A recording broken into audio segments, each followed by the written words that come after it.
बहुत बहुत मुबारकबाद। पहली बार फरीदाबाद में मंत्री पद आया, कितनी उम्मीद थी पहले दिन से?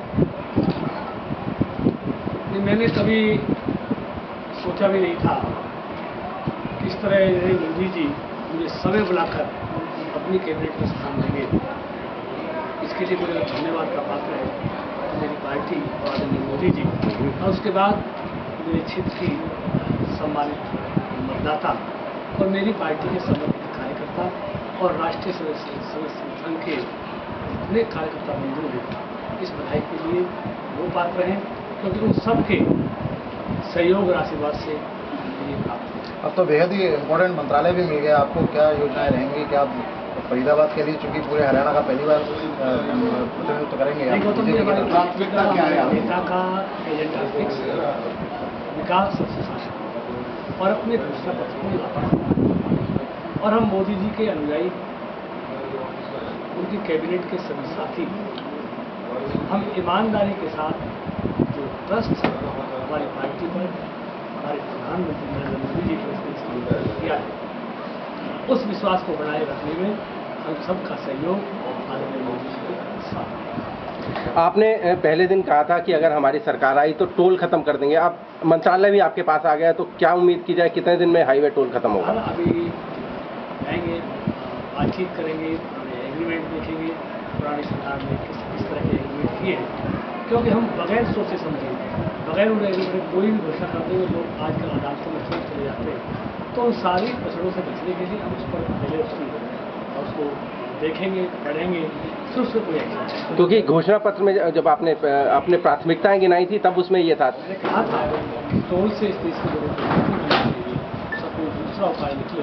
इसलिए मैं आज भी कह रहा हूँ कि मैं कैबिनेट में आया हूँ और सौभाग्य से मुझे नितिन जी के साथ डिपार्टमेंट में काम करने का मौका मिलेगा उनके मार्गदर्शन में।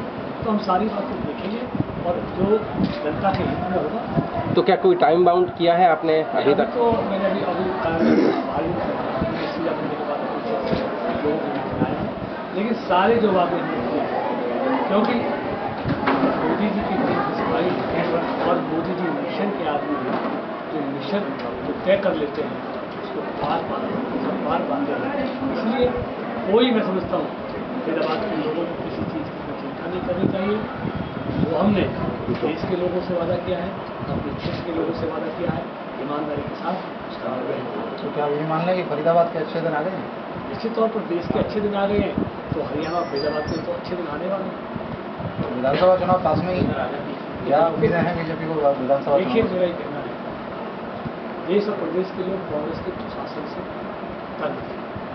एक प्रशासन का, केंद्र के प्रशासन का कांग्रेस का अंत हो गया, अब दूसरे प्रदेश के कांग्रेस के प्रशासन का अंत और नजदीक है।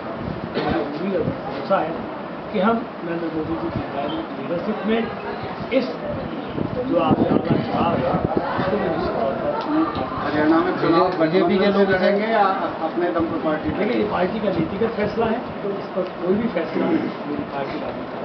बीजेपी के लोगों से दूसरी आज़ादी बता रहे हैं आप किस तरह से लेते हैं? क्या कहते हैं? दूसरी आज़ादी बता रहे हैं उसको, तो आप किस तरह से ले रहे हैं उसको? कह रहा हूँ, लोग आप देखिए, मोदी जी के प्रधानमंत्री की शपथ लेने से पहले या जैसे ही बहुमत हुआ उससे पहले क्या हालात थे? देश की जनता अपने आप को असुरक्षित महसूस कर रही थी और दबाव में जी रही थी, लेकिन जैसे ही भारतीय जनता पार्टी को देश के लोगों ने बहुमत दिया, उसके बाद लोग अपने देश के लोग अपने आप को कम्फर्ट महसूस कर रहे हैं। कृष्णपाल जी, कृष्ण का अवतार हो चुका है, शहरवासी